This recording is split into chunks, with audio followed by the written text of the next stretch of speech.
I mean, straight used to be the norm, I guess, even though it's never been the norm, because those who did have stories and those who were on the spectrum or gay, their voices were just silenced. So we've been kind of programmed to believe that way back when this was the norm.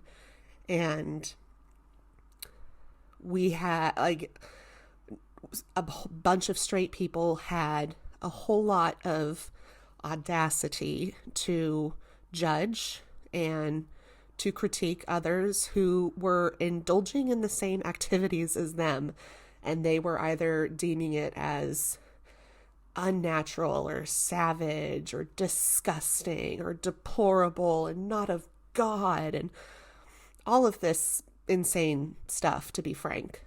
But anyways, I take a sip of wine and I digress.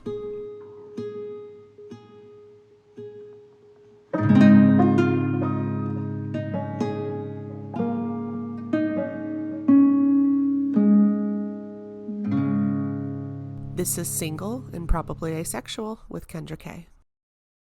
At the top of this podcast, I would like to mention there are several trigger warnings in this episode. I discuss rape, harm and violence to marginalized people, the LGBTQIA plus community. I talk about sexual assault, death, killings, and just a whole lot of oppression to those who are oppressed. So I normally put this in the description, which I still will, but I know oftentimes most people don't read that, so I just wanted to kind of give you a little heads up at the beginning of this episode.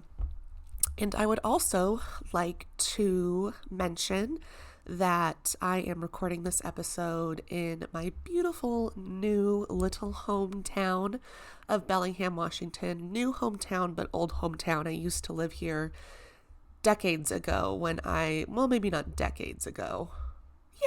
Decades ago. 3rd grade. I was probably like 10. Anyways, I am recording here in Bellingham, and I wanted to just acknowledge that the land that I am recording on is from the Lummi Nation and the Nooksack tribe. So I just wanted to just say a big thanks to those who came before us and to those that occupied this land and that still occupy this land. A big appreciation and thank you for Bellingham and this cozy little place that I like to call home. So thank you all so much, and I'm very excited for everyone to listen to this episode. Alrighty, here we go. Welcome back. Today I am joined by a glass of red wine. And yes, I put ice in my red wine. Call me Diane Keaton. But I have a glass of red wine today because our topic is a lot. And, sometimes a little glass of wine is necessary.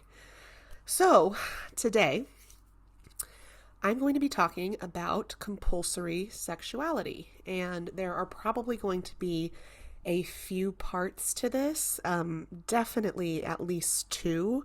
So you'll be able to hear part 2 in like a month, because I post an episode just of me and then an episode with an interview. So my episode in 2 more weeks is going to be an interview, and then 2 weeks after that, so kind of like a month, you will get part 2 of this, which I am very excited about. It's a topic,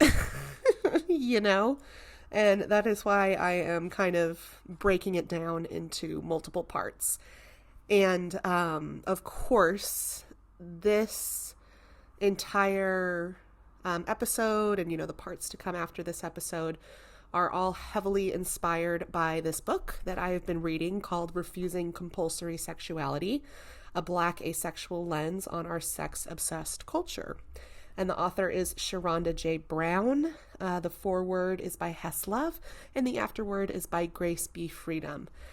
And man, it is, I have been learning a lot. Very necessary learning. It has been incredibly profound on my end, to be completely honest. Sharonda J. Brown is an exceptional author.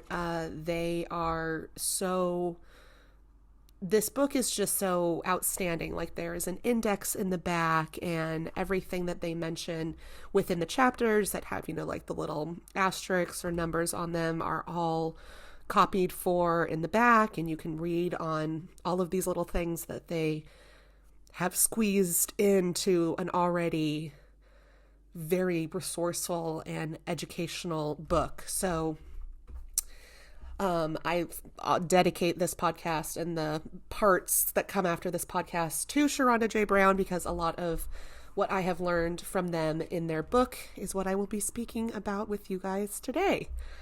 So I'm very excited. I told you guys I was going to do some research on this, and I'm excited to say that I have a couple other books on asexuality that I'm very excited and eager to get into. But I'm also, just sidebar, I'm in this space as a white, incredibly privileged woman. I've been finding myself wanting to learn and get my education from people of color, especially women of color.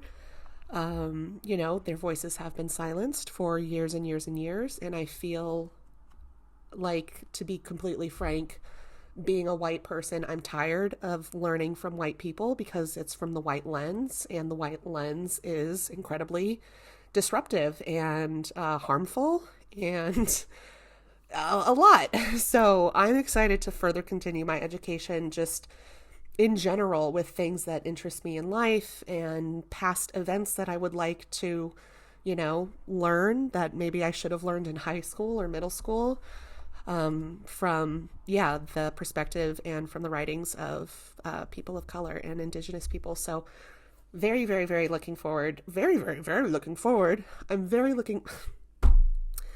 much looking forward to reading from a perspective that isn't a white perspective, because our entire country, unfortunately, has been built and it's been built off of white people. It's been built for white people. It is to benefit those who are white. It is to benefit those who are rich. It is to benefit those white males. Essentially, I'm in a place where I want to learn elsewhere, so to speak, because what I have been taught and what I have ingested in my entire life has been solely from the bias of a white lens, due to this country and due to my family, obviously, coming from a white family. So let's just get into it. Now, before I immediately get into compulsory sexuality, we're going to just touch a little bit on some asexuality stuff. Everything that I speak about with compulsory sexuality obviously directly affects people who are asexual, because compulsory sexuality is that, the thought that people think that everyone thinks the same about sex, which asexuals definitely do not. One thing that I did take note here in this book by Sharonda J. Brown is that they said asexuality is basically self-contained sexuality. A lot of people who identify as asexual are on the ace spectrum. They don't have that urge to, be compulsory with their sexuality and act on those sexual instincts, because there is either a lack of, or there is just not a general, desire to do. So I thought Sharonda saying that asexuality is basically self-contained sexuality is really beautiful, because as everyone knows, people can have their own sexual intimacy and experiences solo. It doesn't have to be in a partnership situation. It's and it's just whatever you want to make it. And I think that's really beautiful because, obviously having a sense of self is very important, but to also be able to explore in your own way on your own time with your own self and body is really beautiful. There is this really beautiful excerpt, is that the right word? This, like a quote in this book from Bell Hooks. And they say, all of our lives we have experienced ourselves as queer, as not belonging, as the essence of queer, queer not being about who you're having sex with. That can be a dimension of it, of course, but queer as in being about the self that is at odds with everything around it and has to invent and create and find a place to speak and thrive and live. And again, I just thought that was a really beautiful quote that I wanted to share with you guys because with all, the adversities with being queer or gay or asexual or trans, we, as queer people, have really had to define, and people who have come before me have had to define what queer love is and also what queer sex is, and to have it not also be some weird fetishized thing from the cis heteronormative lens or the straight lens. I mean, sex is sex, and at some point straight people just deemed queer sex and gay sex and trans sex and any sort of intimacy dealing with any person, however they identify, as long as they were not a cisgendered man and a cisgendered woman, as wrong. It was not what our, I guess, world was used to, or back in the day, when people who were on the spectrum thought they needed to be silenced in order to not literally be killed or have their families be hurt. I mean, straight used to be the norm, I guess, even though it's never been the norm, because those who did have stories and those who were on the spectrum or gay, their voices were just silenced. So we've been kind of programmed to believe that way back when this was the norm. And we had, like, a bunch of straight people had a whole lot of audacity to judge and to critique others who were indulging in the same activities as them, and they were either deeming it as unnatural or savage or disgusting or deplorable and not of God and all of this insane stuff, to be frank. But anyways, I take a sip of wine and I digress. Moving on. So, you may be wondering, some of you, what is compulsory sexuality? So the definition that Sharonda gives in their book is: compulsory sexuality is the idea that sex is universally desired as a feature of human nature, that we are essentially obligated to participate in sex at some point in life, and that there is something fundamentally wrong with anyone who does not want to, whether it is perceived as a deficit of morality, psychology, or physiology. I don't even know if I said that right, but I'm leaving it in because nobody's perfect. Some more words from Sharonda here. So with the definition being read, compulsory sexuality directly correlates to rape culture, demoralizing people on the ace spectrum. It upholds heterosexual and patriarchal notions. White supremacy is also highly linked in here as well, which put most people in jeopardy to violence and discrimination. And those, sorry, I can't even read my own handwriting. Those individuals susceptible to this violence and discrimination are women, children, people of color, queer folk, trans folks, and sex-adverse people. And I say white supremacy is highly linked in what compulsory sexuality is because, I mean, essentially the white man created compulsory sexuality forever ago. Someone said, all men and women must have sex. This is also something that everybody desires. This is also something that is due to those who are of a certain ethnic group, such as white people. I guess it's a different ethnicity, but not ethnic, if you know what I'm saying. Because, I mean, it's difficult to talk. It's not difficult to talk about, but it's just, there's just a lot I want to say, but a lot that I'm trying to, just kind of give you facts head on and not maybe share my opinions as much. Maybe, I don't know. I guess I should. This is my podcast. But, essentially, white men have controlled our entire world, and we are so controlled by the patriarchy and the economy and all of these things that were initially set up by white men.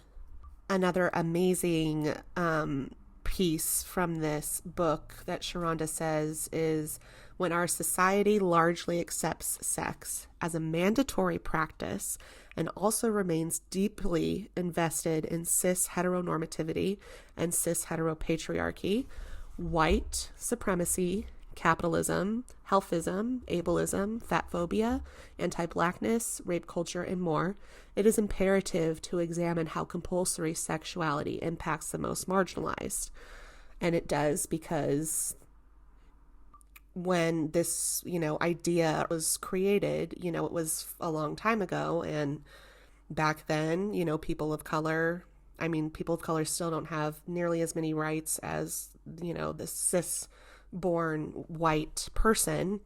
But, it directly affects a lot of people going with this grain or this notion of sex and what people should be doing with their bodies and with other people at their most intimate self. It's all kind of been set up, so to speak, for us.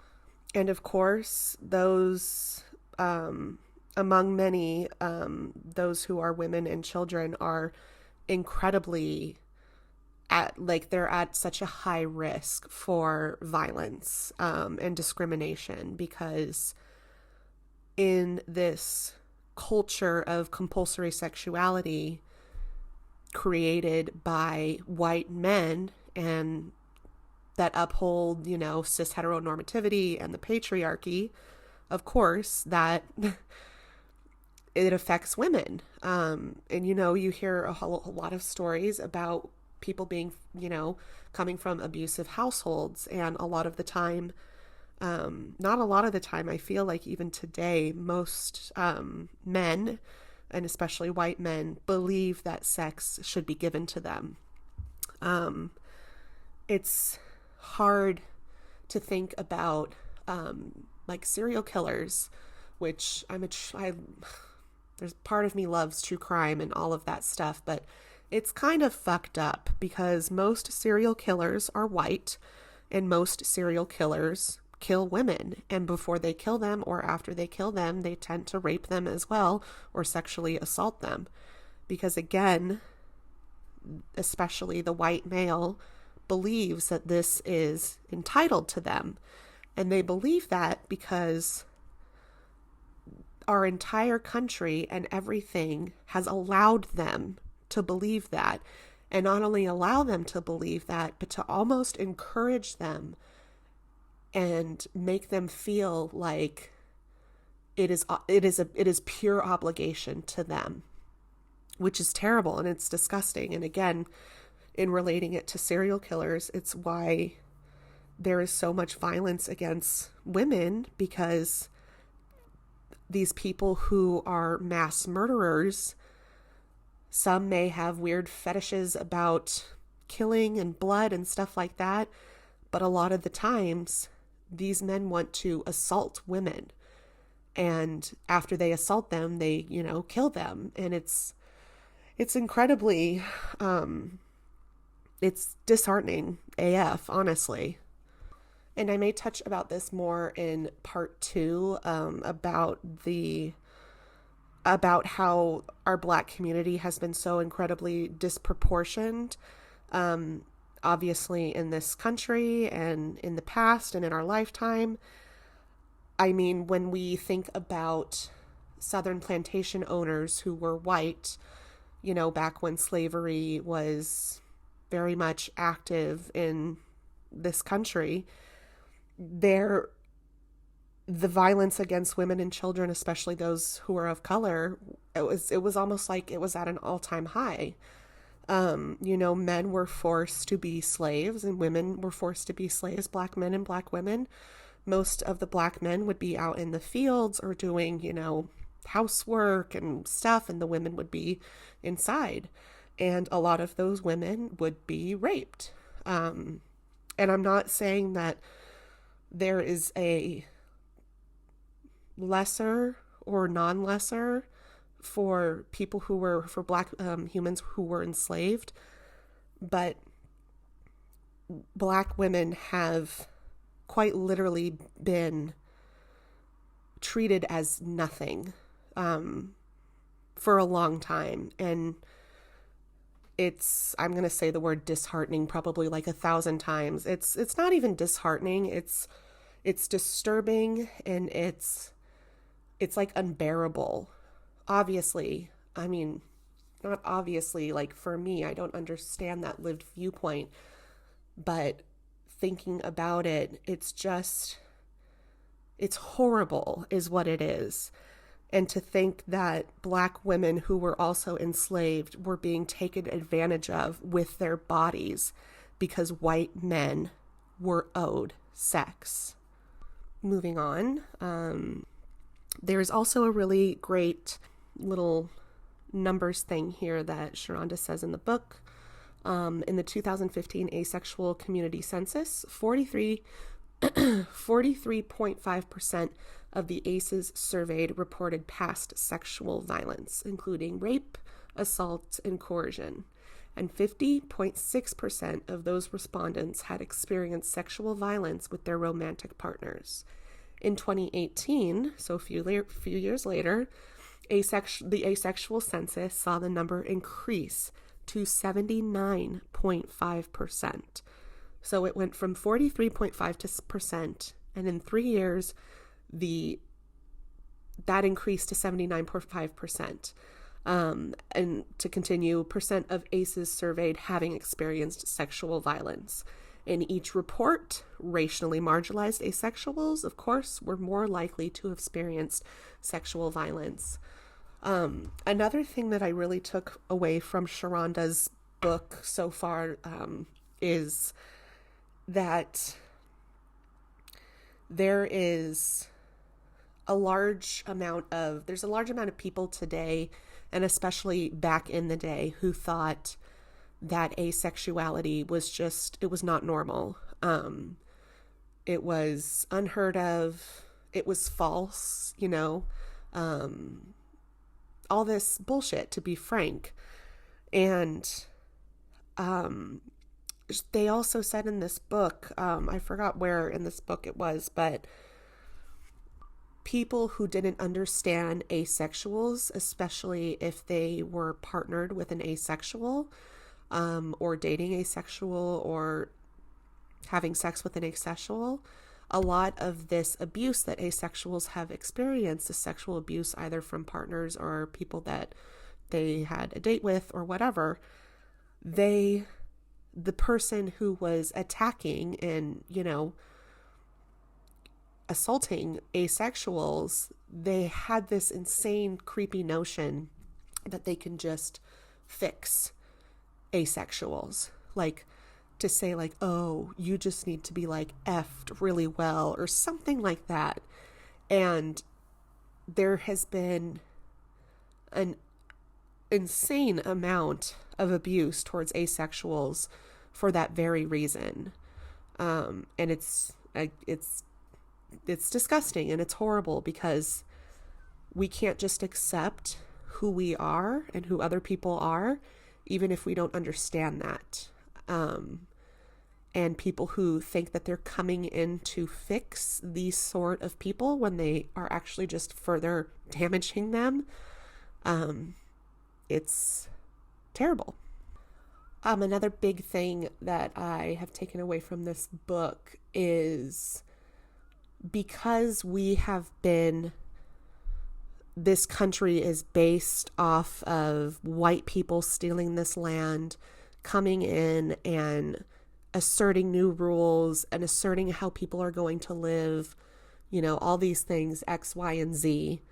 It has also put this insane plague on people who are queer. And another thing that an amazing little excerpt from, I think I'm saying that right, I don't know, who knows, someone correct me.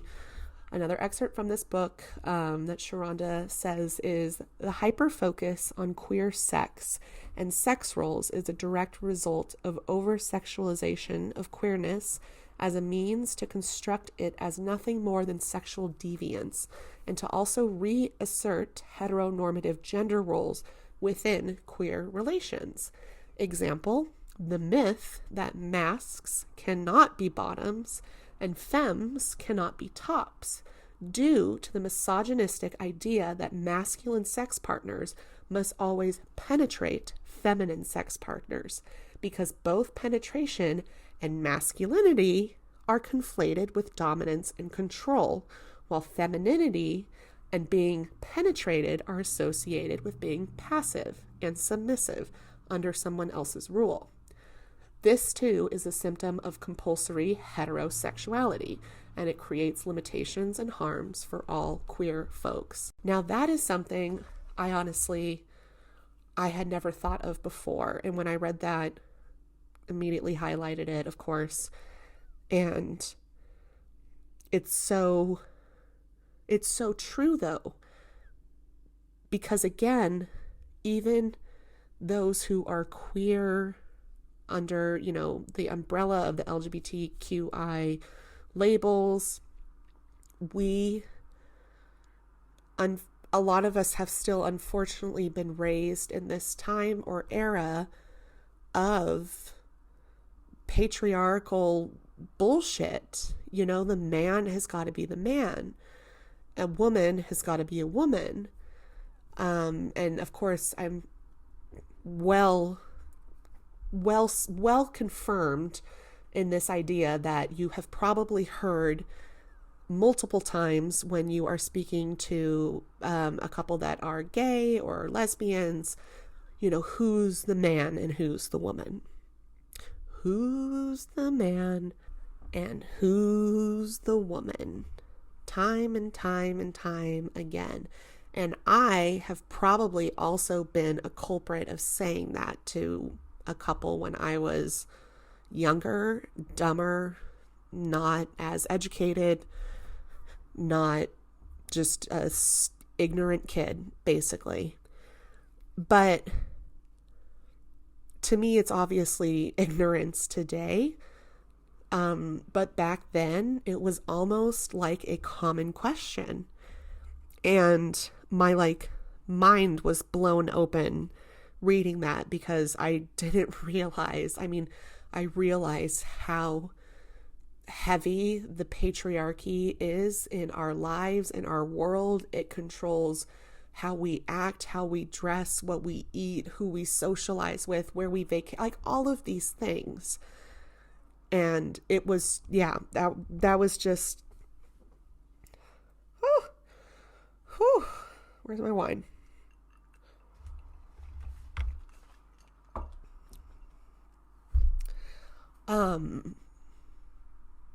And to slightly touch on this, lesbians are incredibly hypersexualized, and mostly by men.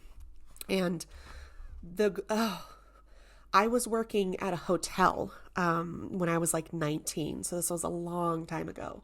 And I remember little backstory, the hotel that I worked at had a lot of people who were mostly traveling to that state where I was working and working at the hotel to work on like construction jobs. It was an extended stay hotel, so I had, to be perfectly frank, a lot of white older men who were staying there. And I remember one day when I was cleaning the breakfast bar that there was a group of white men at the breakfast bar having a casual conversation about how two men being together is absolutely not okay. While on the other hand, two women being together, well, that was fine. That's fine for them. Totally fine for them.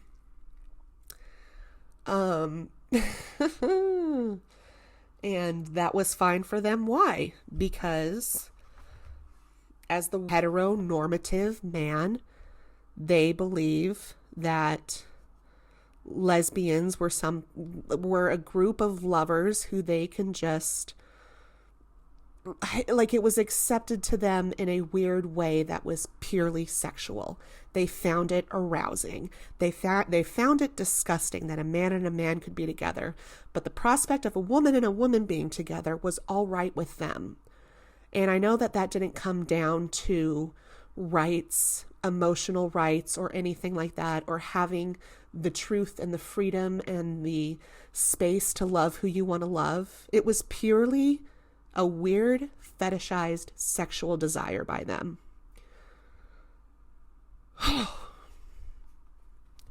Moving on. So, asexuality was never like a big topic of discussion on the sexuality spectrum, being like the straight sexuality spectrum and the gay, LGBTQI. Oh my gosh, I'm like fumbling over my words, my letters here. But asexuality was never discussed on any spectrum because those who were straight and those who were even gay or identified under the umbrella of LGBTQ didn't fathom sexuality to be real or true at all. Because when you know, the movement started happening for people who were queer and people who were gay, it was to fight their right to be with the person that they love and to also be intimate with the person that they love. And in a world where sex is it's on the forefront daily, you know, their sex sells everywhere, everything. It's how this country was honestly built off of. It's how we profit. It's how the economy stays going strong, is if people continue to have sex and reproduce and all these other things. But to even fathom that people didn't want to have sex, it made people who were asexual targets from straight people and from even gay people. I mean, asexuality, there are so many adverse thoughts and feelings about asexuality from others. And, you know, of course, when there's adversity and when adversity happens to someone or a group of people, it is often met with harm and rejection. When something feels unnatural to somebody else and they can't even possibly imagine not having these desires or doing this, or, you know, and it even goes as far as like people who don't want to have kids or who do want to have kids. Just because you feel a certain way, it doesn't give you the right to harm or discriminate or criticize those who feel opposite, who feel maybe totally opposite to you. Because as speaking from the asexual lens myself, I feel normal. Like, I feel fine. I don't feel like I am this unnatural, weird being that doesn't feel the same way that, quote unquote, everybody should feel. And it literally just comes back to just basic love and kindness and acceptance for others. And, you know, that even goes politically. I don't agree with a lot of Republicans, and I don't like a lot of Republicans. And people who voted for Trump, I kind of turned my head away because I don't, you know, These are my own thoughts and opinions, but it goes as far as that. If we can just accept people, no matter what our differences are, if we have different opinions, if we have different beliefs, I mean, that's truly what will lead to like a revolution of change in this world, which we so desperately need because unfortunately we are so politically at odds in this country.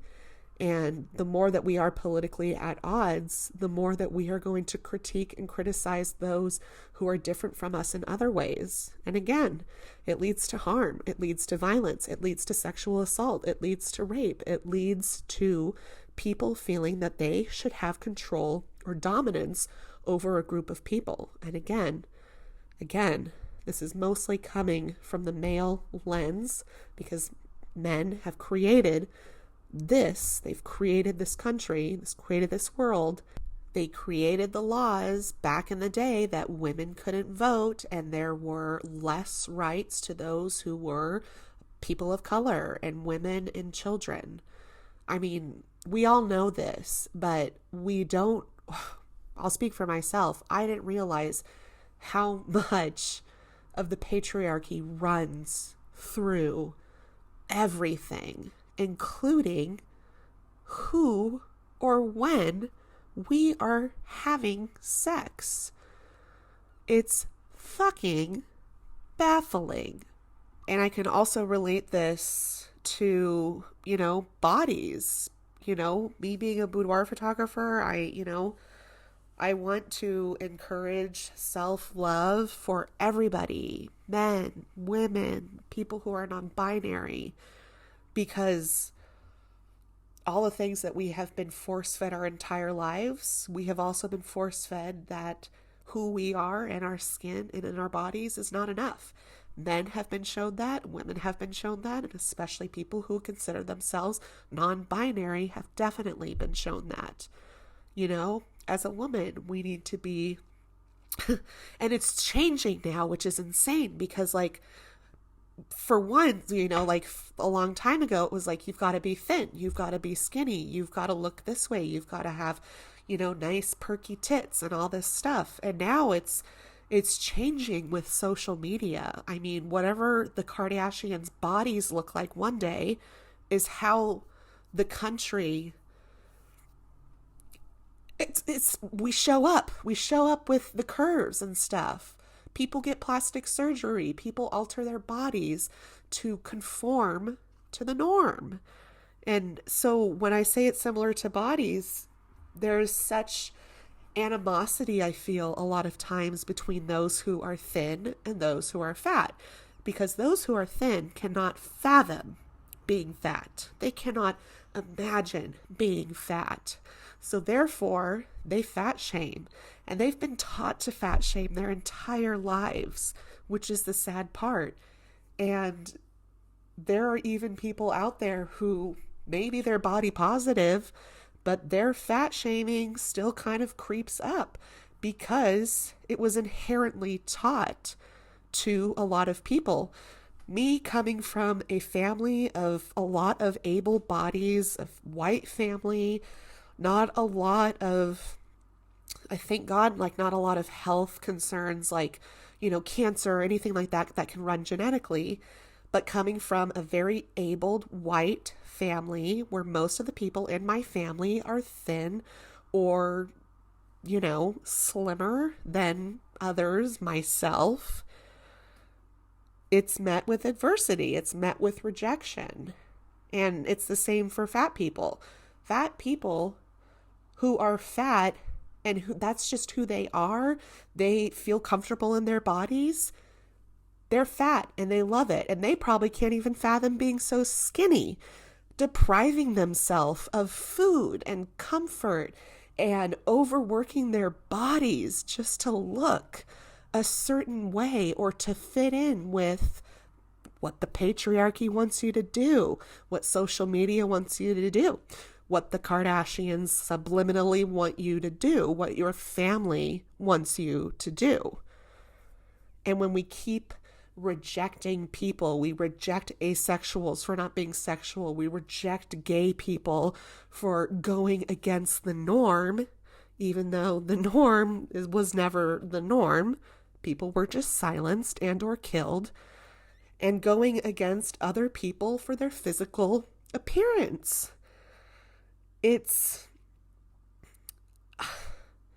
We are stuck in this world full of people who just fucking judge.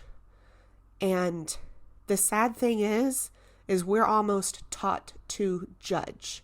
We are taught to critique the person who is fat. We are taught to critique the person who's not having sex because what? Their body chemistry doesn't allow them to? Bullshit. We're taught to scrutinize people of the same sex to be together.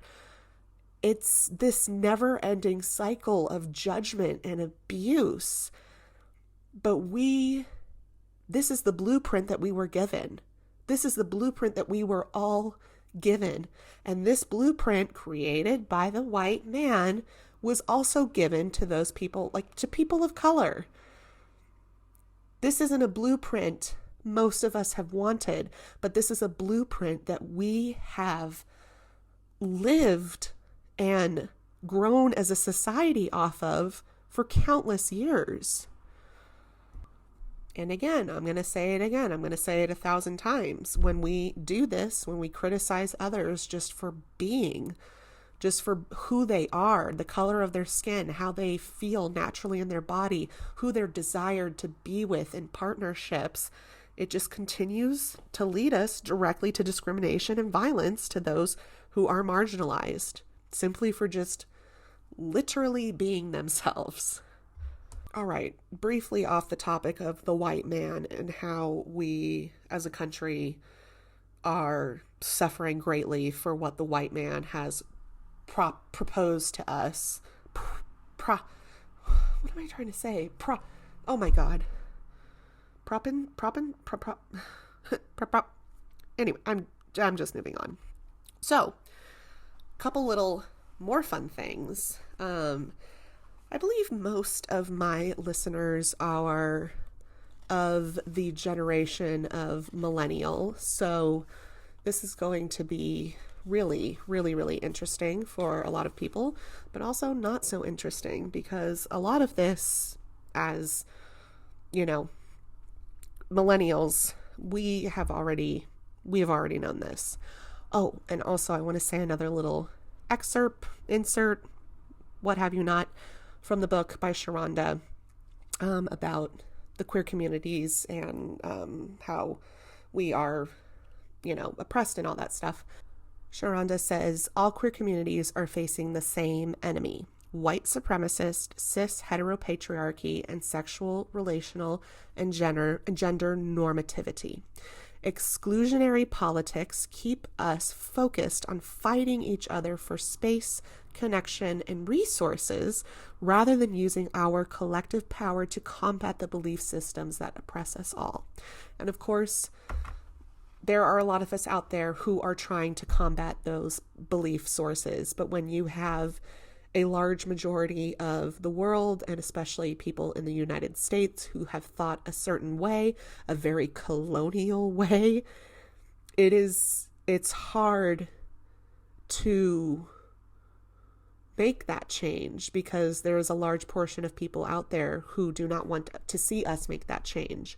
And sadly, those who are in charge on the side of the patriarchy, white supremacy, and all of that, just like what I said, are white and big companies. Most of the CEOs in this country are white men.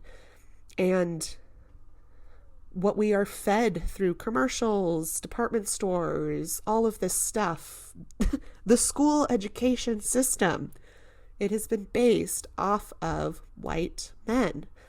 So, of course, we have been oppressed since the dawn of time. All other people who are not a white man. And I'm sorry, If you are a white man hearing this, my hope is that you are hearing this and thinking, yeah, this is all true. And I, as a white man, am trying to do my part to also be better. But if you are listening to this and finding yourself feeling frustrated, it just goes to show exactly kind of in relation to compulsory sexuality. White men feel as if they are deserved more in life. And having been born, if you have been born a white man and are still a white cisgendered straight man, you still possess so many beliefs in you that make you believe that you have authority and that you have the right to a lot of things in life. I have found seldom in my life a white family man who does equal amount of chores throughout the household. I have also seldom found that the white straight man has less obligations in the household and the family structure that, say, the mother has. I've seen it a lot in, friends of mine in the past and families. Women and the mothers are doing the most. And even if you've got a great dad out there, I have seen time and time again that you can be a great father, but you still don't contribute in a way that is beneficial to your family when it comes to stuff around the house, making appointments, buying clothes. Most of my friends who are women who are in relationships with men, they do everything. And they don't do everything because they want to do everything, or they have, control issues, or they want to buy the perfect thing for their kids and they're just like, no, I'm going to do it. There's no reciprocation from the other end, I have seen quite often. And again, it falls back to men believing that they are deserved a lot in life, which can also lead to thinking that they also do not need to do some of the more domestic things in life that their wife or their feminine partners need to do. Off of that tangent and back into my next topic is the millennial generation and sex. So again, these are direct words from Shonda themselves. U.S. adults born in the 1990s and 1980s, both millennial and Gen Z, were more likely than Gen X, born in the 1960s and 70s, to report having no sexual partners after the age of 18. Another thing Sharonda says in relation to the media, which is very prevalent in all of our lives, whether we like it or not. Despite what the media says, our generation, millennials, we are not lonely, porn-addicted careerists who are too selfish or too busy to get it on. According to top experts, Cosmo's exclusive data and actual millennials, they say, we're the most experimental and enlightened and sexually fulfilled generation yet. And it goes back to my little quote at the very beginning of the episode. Asexuality is self-contained sexuality. You have the right and the freedom to express your own sexuality on your own and by yourself. And that was kind of condemned a lot back in the day. So it's funny to hear people, especially the older generations, critique us and think that we are lesser than them because of how we are choosing to live today.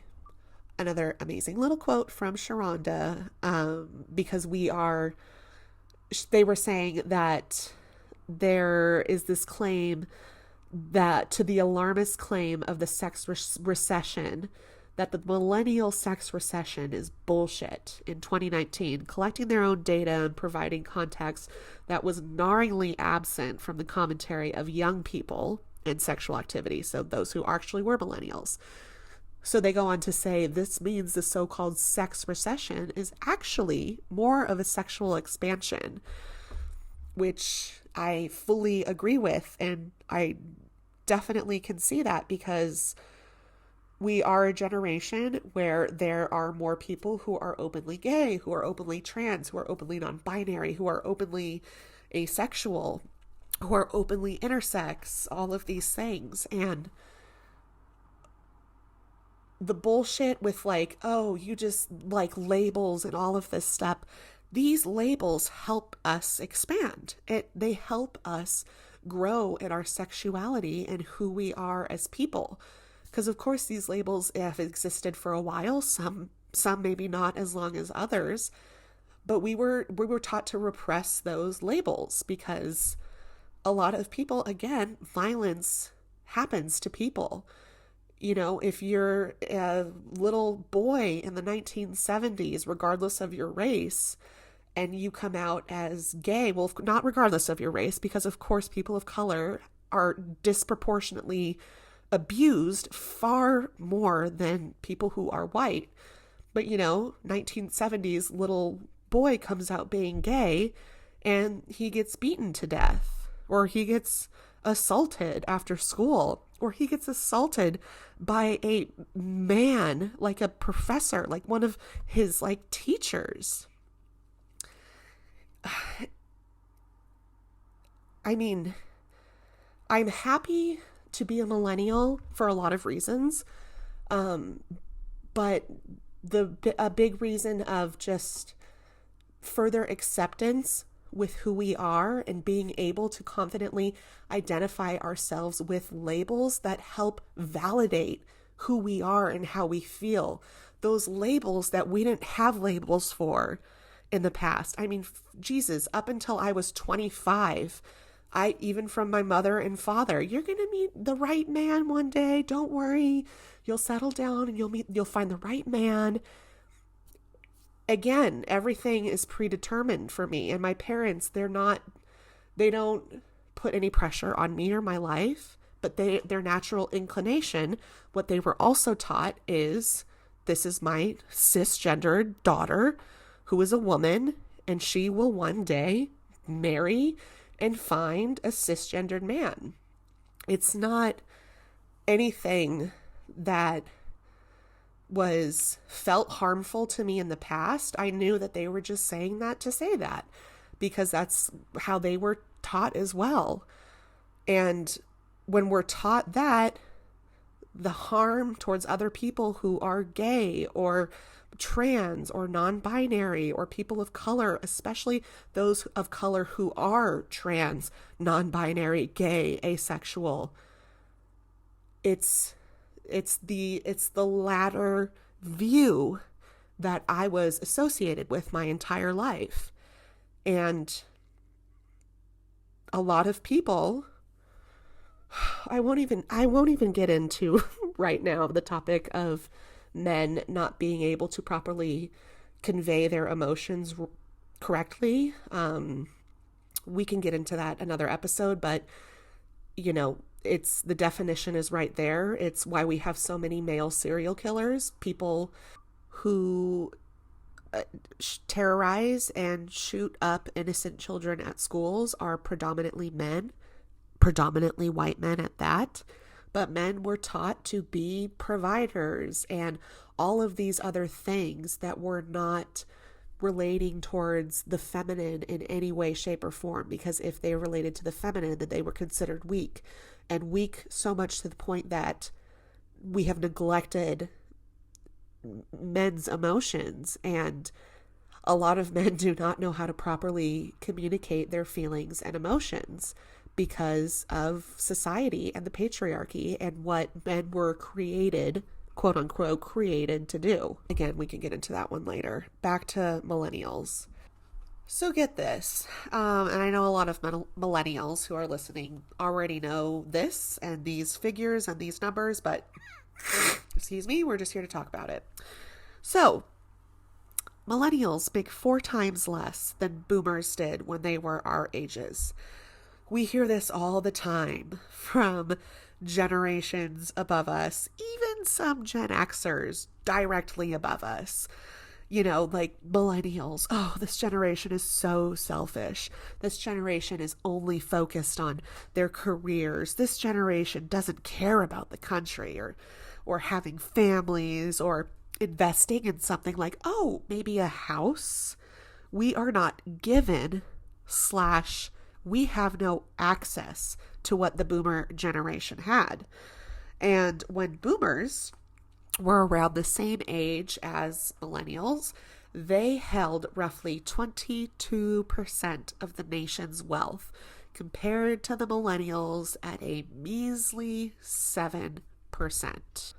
As millennials, I mean, it's right there in the numbers. We do not have access to the things that my parents' generation, those who are, declared as boomers, Generation Y, I believe, Y, X, W, A, B, C, W, X, Y, Z. So X. Nope. W.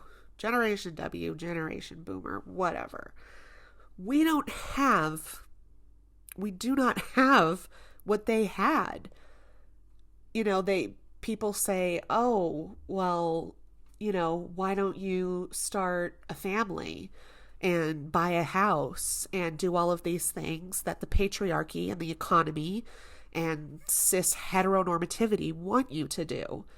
We don't have, even if there is a large portion of us out there who want to do that, and I believe that there's a large portion of us out there who are deciding against it just because our generation for sure we are about to experience and witness and be a part of some incredible, and I don't mean incredible in a great way, but some incredible climate change that is going to be highly disruptive and life altering. And I know a lot of people do not want to have kids for that reason, bringing them into a world, into a country that is frankly dying.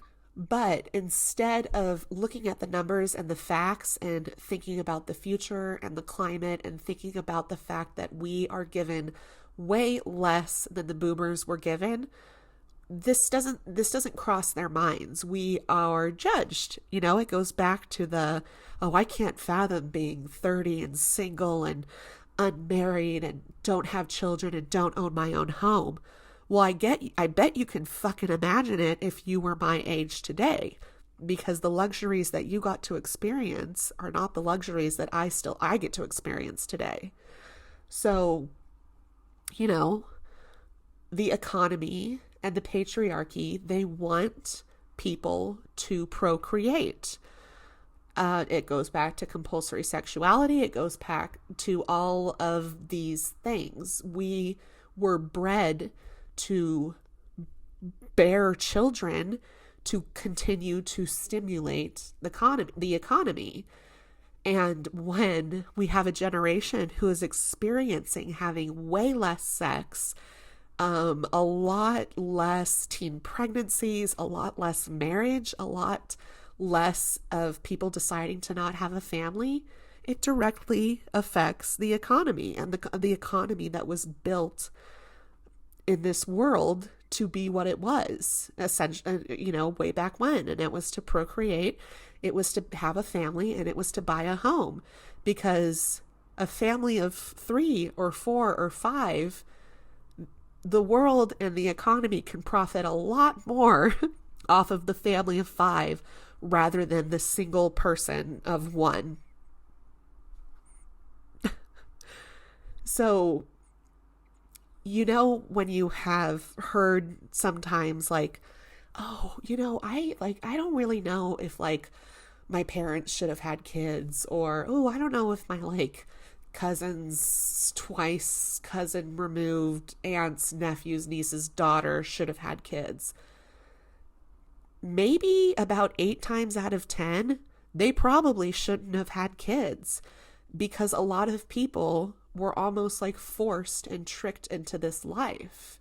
We're tricked into thinking that we need to be active members of society and the world by doing these things that everybody else is doing.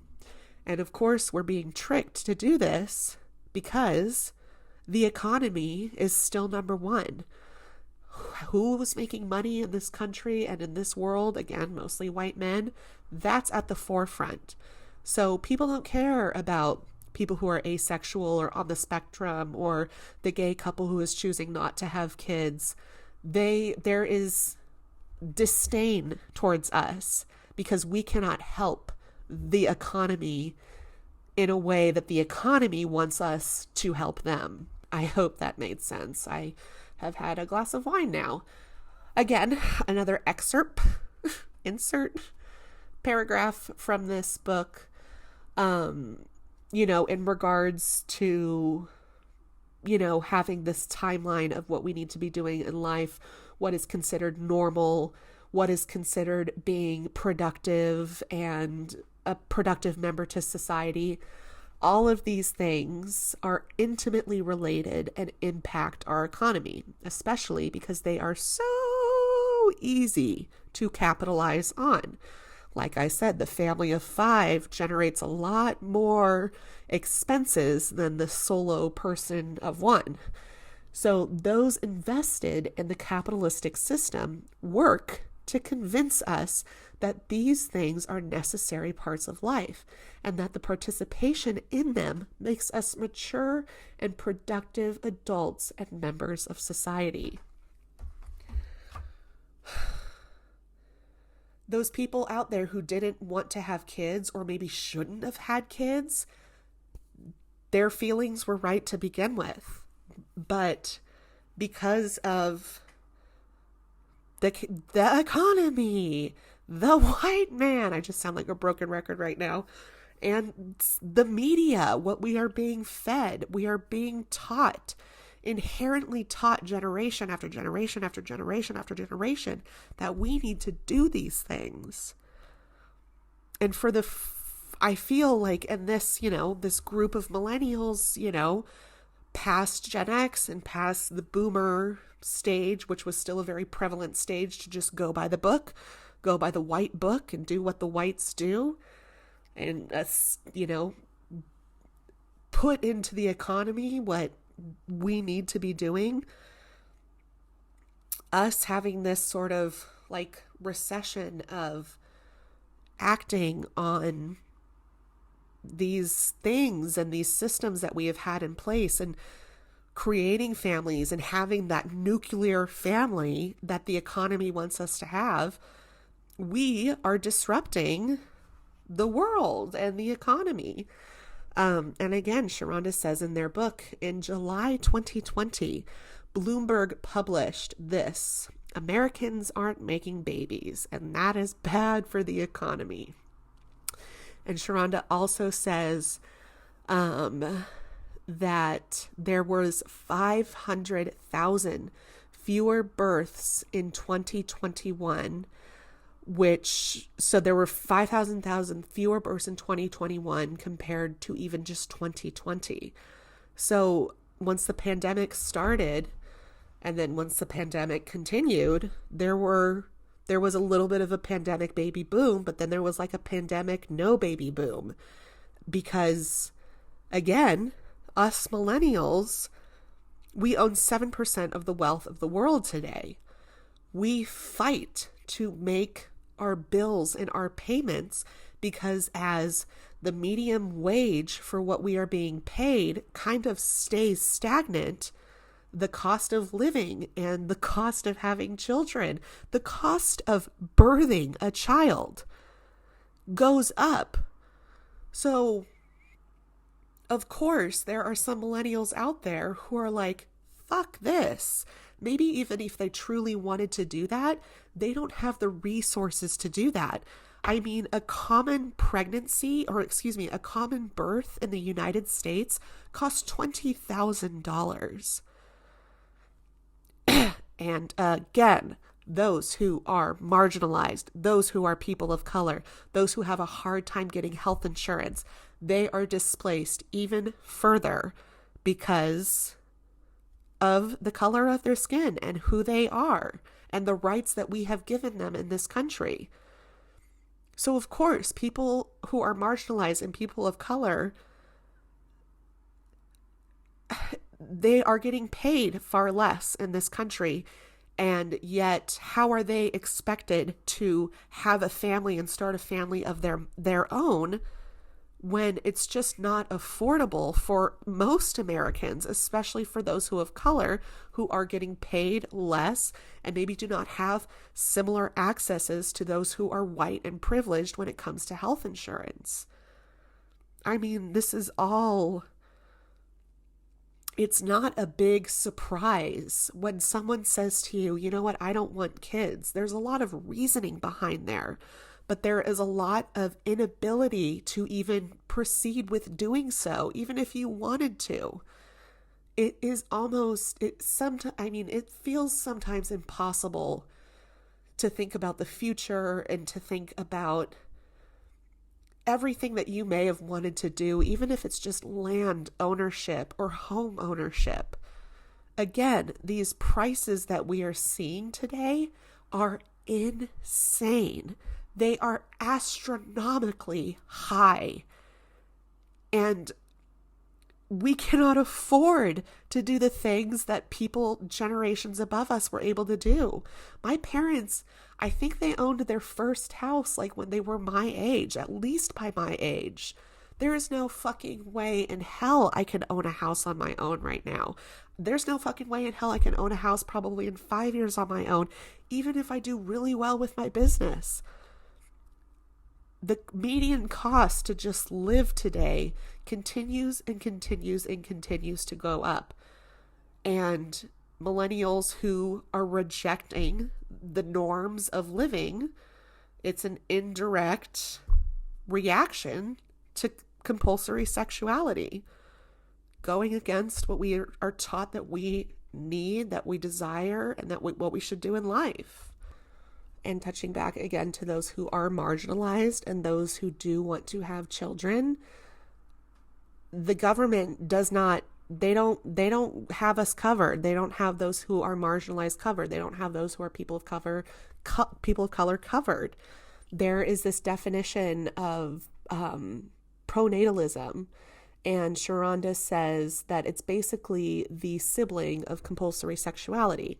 And it is the policy or practice, particularly on a government level, of encouraging the birth of children without concern for the quality of life and health of those children and the people who birth them. So a lot of you have probably been seeing recently these people protesting outside of abortion clinics. And a lot of these have the rhetoric of the conservative word programmed in their bodies, the word of compulsory sexuality, the word of having the nuclear family, and that overrides just the death of an embryo versus the life of a possible child.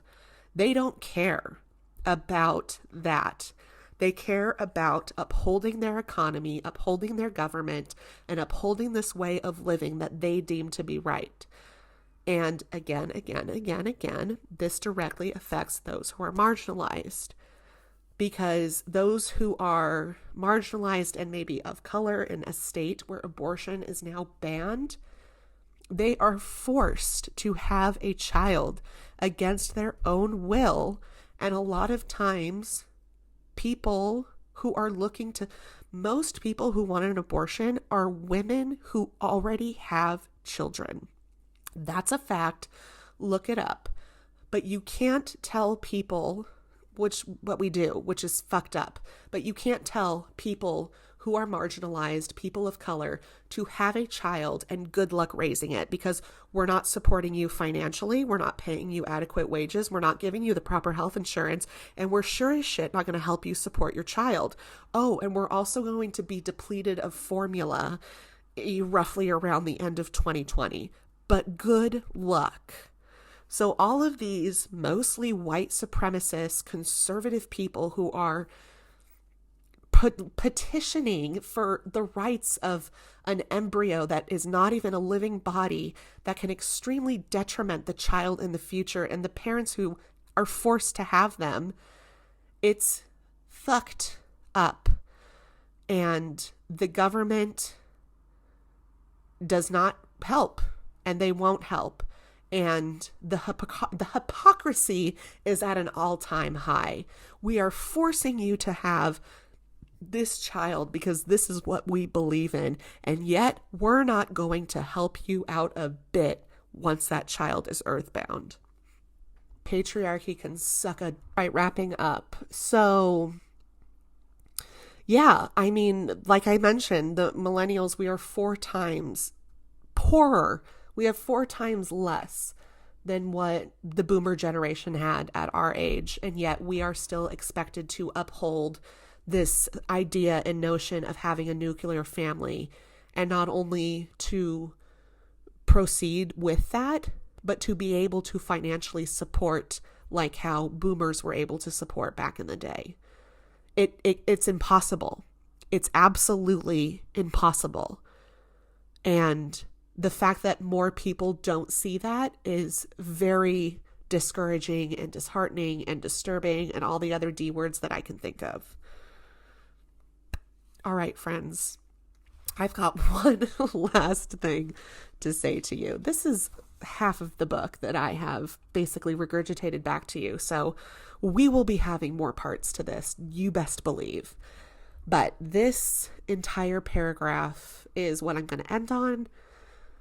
And after that, it's ended because it's basically says exactly what I have been saying and what the information and notes of nuggets and knowledge that I have gathered from Sharonda in their book. So the end of Sharonda's productivity chapter, human beings being productive and reproducing and buying homes and doing all these things that we can't do anymore. This is their last paragraph of this chapter.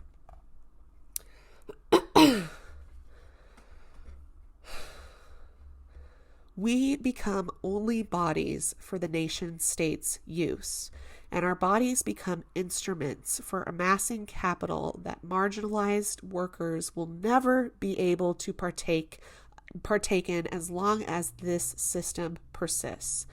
Those who deprioritize or divest from sex, and often marriage and reproduction along with it, regardless of the reasons why, become a threat to the established systems that rely and thrive on the exploration and the extraction of labor from our bodies, including sexual and reproductive labor. In this system, those who exist outside of normative sexuality, particularly those socialized as women who do not perform adequate sexual or reproductive labor for male partners, are disordered problems to be fixed. Compulsory sexuality contributes to this constitution of our bodies as instruments for capital. And the rhetoric around the so-called sex recession and coronavirus baby bust reveals how our value becomes measured through our sexual and reproductive usefulness to the economy and the nation state. Thank you guys for being with me. Until next time.